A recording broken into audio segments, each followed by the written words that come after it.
काँग्रेस वाले 90-90 घेऊन डोलत आहेत अशी टीका बावनकुळे यांनी केली आहे। सुनील केदारांना मतदारसंघात एक कार्यकर्ता मिळाला नाही। सुनील केदारांनी घरातच उमेदवारी दिली अशी टीका बावनकुळेंनी केली आहे। सावनेरच्या विकासासाठी आशिष देशमुखांना विजयी करा असं आवाहन नितीन गडकरी यांनी केलं आहे।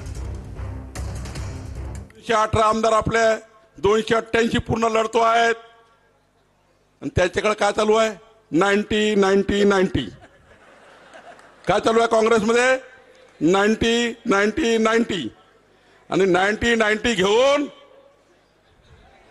तुम्ही भलतं समजू नका 90-90 घेऊन असे डोलतात आहे की नागपुरामध्ये सुनील केदारचं कोणी ऐकायला तयार नाही।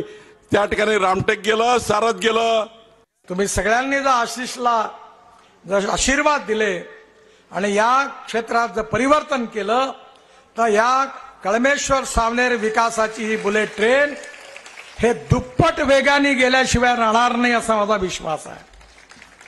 आणि म्हणून आपण सगळ्यांनी या निवडणुकीमध्ये आशिषला विजयी करावं, कमळाच्या फुलाची बटन दाबावी आणि त्यांना आपली सेवा करण्याची संधी द्यावी।